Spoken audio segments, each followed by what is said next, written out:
கிறிஸ்துவுக்குள் பிரியமுள்ள சகோதர சகோதரிகளே, பலன் தரும் தெய்வன் எபிசோட் 1622 கர்த்தரை துதிக்கிறேன், மகிமைப்படுத்துகிறேன். இந்த நாளிலும் ஏசாயா 28 அதிகாரம் 26வது வசனம். அவனுடைய என்று சொன்னால் இந்த இடத்தினுடைய அர்த்தம் விவசாயம் பண்ணுகிறவனுடைய. நான் அதை குறித்து அப்படியே வாசிக்கின்றேன். அவனுடைய தேவன் அவனை நன்றாய் போதித்து அவனை உணர்த்துகிறார். விவசாயியினுடைய தேவன் விவசாயியை நன்றாய் போதித்து அவனை உணர்த்துகிறார். நன்றாக கவனியுங்கள். ஒரு விவசாயி நாள்தோறும் விதைகளை வயலுக்கோ நிலங்களுக்கோ கொண்டு போவதில்லை. நாள்தோறும் உழுவதும் இல்லை, நாள்தோறும் பரம்பிடிக்கிறதும் இல்லை.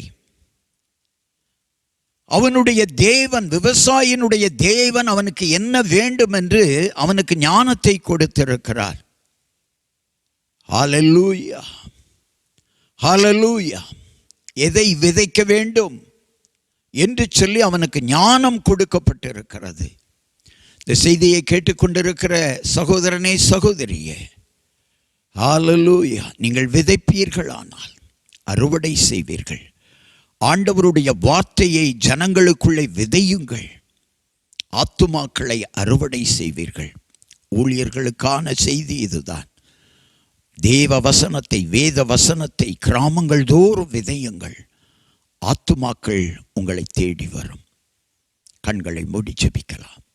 எங்களை நேசிக்கிற நல்ல தகப்பனே, ஒரு விவசாயி ஹல்லேலூயா தன்னுடைய தேவனை நோக்கி கூப்பிடுகிற பொழுது அவனுக்கு தேவையான ஞானத்தை தருகிறதை போல, விளைச்சலை தருகிறதை போல ஊழியம் செய்கிற பிள்ளைகளும் ஆண்டவரை வசனம் என்ற விதையை கிராமங்கள் தோறும் பட்டணங்கள் தோறும் விதைக்க கிருபை செய்யும்.